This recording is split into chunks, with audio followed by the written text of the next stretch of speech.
Hi Hi guys. guys. Hi, ada apa vlog? Hi guys.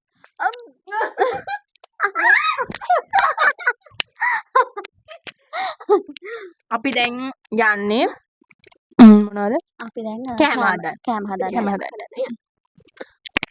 බයි අපි කෑම හදන තැනින් හම්බෙමු. මොනවද හදන්නේ කියලා. නෑ මම පොල් ගාලා මේ ස්ට්‍රේට් දෙයි එහෙම සර පුරුදු නැහැ හයි කොහොමද? ඔයාලා හැමෝම හොඳින් ඉන්නව නේද? ඔන්න ඉතින් කාලෙකට පස්සේ ආයෙමත් මේ දෙන්නත් එක්ක සෙට් වුණා. ඉතින් ඔයා මගේ channel එකත් එක්ක මුලින් ඉඳන් ඉන්න කෙනෙක් නම් දන්නවා මේ දෙන්න කවුද කියලා. ඒ වගේම තමයි ඔයා මගේ channel එකට අලුත් කෙනෙක් නම් ඔයාට පුළුවන් මං කලින් දාලා තියෙන වීඩියෝස්ුත් බලලා මගේ channel එකත් එක්ක එකතු වෙන්න. මෙහෙම කතා කර කර ඉන්නකොට ඉතින් අපි දන්නේම නැතුව දවල් වෙලා. ඒ නිසා ඉතින් අපි තුන්දෙනා හිතුවා අපි අද දවල්ට කෑම හදාගත්තත් හොඳයි කියලා. හරි ඉතින් අපි තුන්දෙනා දැන් කෑම හදන්න යන්නේ. අපි බලමු අද අපි මොනවද හදන්නේ කියලා. ඉතින් මට ඉන්නේ හරියම හොඳ යාළුවෝ දෙන්නෙක්. ඒ දෙන්නා කිව්වා ඔයා පොඩ්ඩක්වත් මහන්සි වෙන්න එපා. අපි දෙන්න හැමදේම කරලා දෙන්නම් කියලා. ඊට පස්සේ ඉතින් අපි හදන්න කතා වුණේ රයිස් එකක්. ඊට පස්සේ ඉතින් මෙයා කැරට් සුද්ධ කරන අය හරිම ආසාවෙන් තමයි කැරට් සුද්ධ කරන වලට පේනවා තියාගේ මූණ. ඉතින් මෙයා කැරට් සුද්ධ කරන අතරතුර අනිත් එක්කෙනා කෑම එක හදන්න අවශ්‍ය කරන අනිත් බඩු ටික ලෑස්ති කරා. මේක කුකින් ව්ලොග් එකක් නන් නෙවෙයි. අපි ඒ වෙලේ කෑම හදාගත්ත නිසා ඉතින් නිකන් මේක ඔයාලටත් පෙන්වන්න ඕන නිසා ගත්තා. ඔන්න ඉතින් එදා දවසේ අපේ හෙඩ් ෂෙෆ් වුණේ විනෝඩ ෆර්නෑන්ඩෝ. එයා හරිම රසට කෑම හදන්න දන්නවා. ඉතින් එදත් එයා තමයි අපිට කෑම හදලා දුන්නේ. මෙයාට රසටම හදන්න පුළුවන් කෑම අතරින් උඩින්ම තියෙන එකක් තමයි බීම එකක් තමයි මෙයාගේ තේ එක. මෙයා තේ හදනවා මාර රසයි.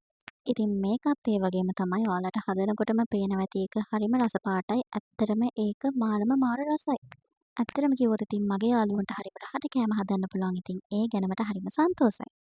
දවල්ටත් කාලා ඔහොම ඉතින් ටිකක් වෙලා ඉන්නකොට ඊට පස්සේ මෙයා අපිට වෝටර්මෙලන් ජූස් හදලා ඉතින් අපි ජූස් එකත් බොන ගමන් ඇදට වෙලා චුට්ටක් කතා කර කර හිටියා. මේ වෙනකොටත් හවස 3:00ට 4ට වගේ කිට්ටු කරලා ඇති.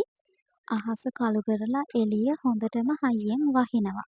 ඉතින් අපි තුන්දෙනා විතරයි හිටියෙත්.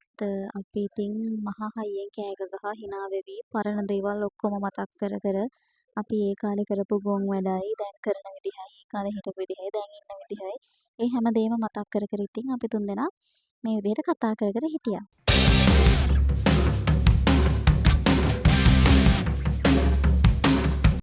වැස්ස නිසාද මන් දන්නේ නැහැ අපි තුන්දෙනාට හරිම බඩගින්නක් එදා තිබුණේ. ඒ නිසා ඉතින් අපි උදේ ඉඳන් මොනවද කෑවේ කියලා ඔයාලත් එක්කත් බෙදා ගන්න අමතක කරේ නැහැ. කාපු ඒවා බහින්නත් එක්ක අපි ඉතින් මෙහෙම පුටුවේ ඉඳගෙනම පොඩි ඩාන්ස් එකකුත් දැම්මා. ව්ලොග් එකට දාන්න ඕන නිසා වීඩියෝ ක්ලිප්ස් කීපයක් ගත්තා ඇරෙන්න අපි තුන්දෙනාට ඇත්තටම කිසිම මතකයක් තිබුණේ නැහැ. අඩුම තරමේ ෆොටෝ එකක්වත් ගන්න. හරි කමක් නැහැ කියලා ওই විදිහට තුන්දෙනාත් එක දවස් ස්පෙන්ඩ් කරලා අපි තුන්දෙනා විසිරීලා ගියා. විනෝඩ දෙහිවලට යන්න ඕන නිසා අනිත් පැත්තෙන් ගියා. අපි දෙන්නා මේ පැත්තෙන් ආවා. ඉතින් අද vlog එක ඉවර වෙන්න හදන්නේ. ඉතින් මේ වගේ තවත් ලස්සන vlog එකක් අරගෙන තවත් ලස්සන දවසක එනකම් ඔයාලා හැමෝම පරිස්සමෙන් ඉන්න. බයි බයි.